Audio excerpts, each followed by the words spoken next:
Hi, I'm Joe Murphy. This is the third in a series of getting control over your mind and setting the course and taking control of your day. Seize the day, if you want to call it that, carpe diem. But this is the critical factor. Most of us allow our day to tackle us instead of us tackling the day. We don't have a plan for the day. We are allowing the day to run us instead of us run the day. And I want to talk to you about this because it relates back to your thinking process and how you and all the thoughts that were occurring. And remember the previous video and the video before this. I'm hitting the fact that we have 70,000 thoughts per day. And out of the 70,000, 95% of them are recurring. Out of that 70,000 and 95% recurring, 80% of those are negative to some degree. They have negative content. And I want to talk to you about how to put positive content into your thoughts. And so I gave you the advice yesterday about going to bed at a certain hour, turning off the TV before going to bed at 10 by the latest, whether it's Saturday or Sunday, Monday through Friday, and waking up at least by 6 a.m. And for that 1 hour before everybody else gets up, before everybody has to make breakfast and everything, read for 1 hour. That means you probably have to get up at 5 before everybody else does. But that's a whole nother story. That's on yesterday's video. I want to tell you about making a to-do list. Now on LinkedIn, I saw, you find some great things on LinkedIn that are just not true. Somebody said, don't make a to-do list. Let your day go and let you be dictated by the day. No. Nothing ever gets done without a to-do list.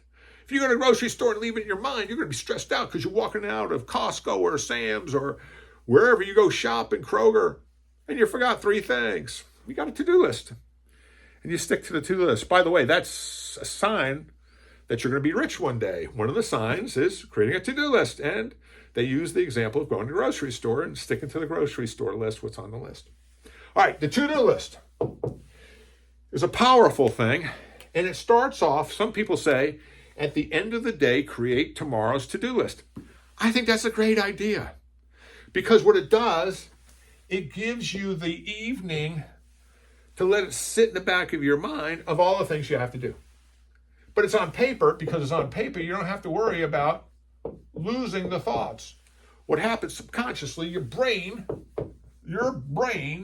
the strangest thing, goes to work on solving these problems. It starts to visualize things and what's going to happen in that meeting and how you can be prepared. And you're going to go, oh yeah, I need to do that before that. And so you write it down again. You come over to the list.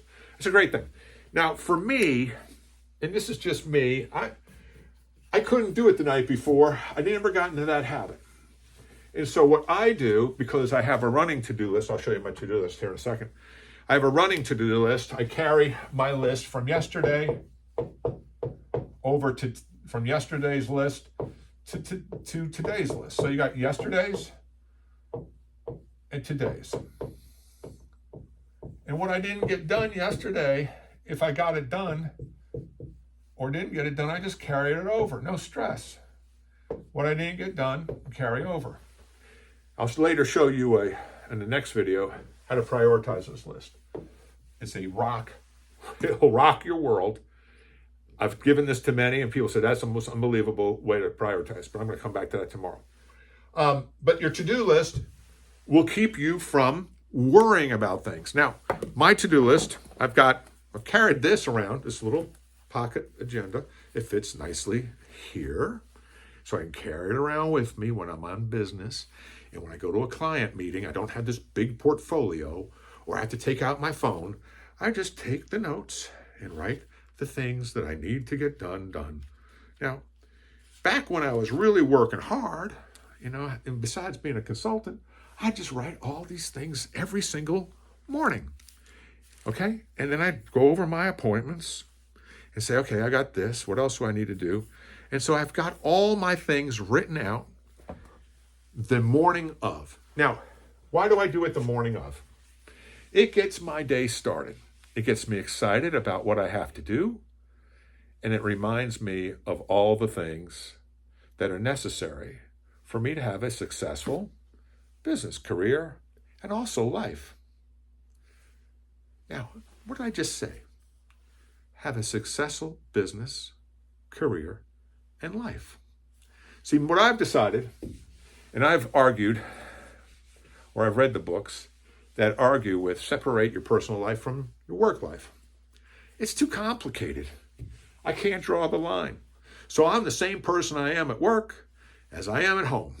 Okay? I try to be nicer at work because I don't know the people that well.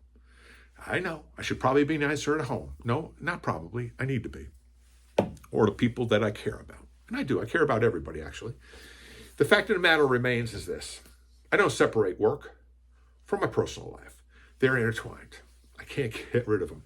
Now, I'm not the person who goes out on a Friday night to dinner and looks at my iPhone and starts responding to everybody. Unless there's a crisis at work or unless there's one of my clients that needs me, people I'm with are very professional. They understand that.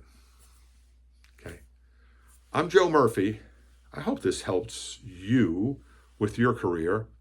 And believe me, I'm going to watch for the next video on how to use a to-do list. Good luck. You're not going to need it because you got a to-do list.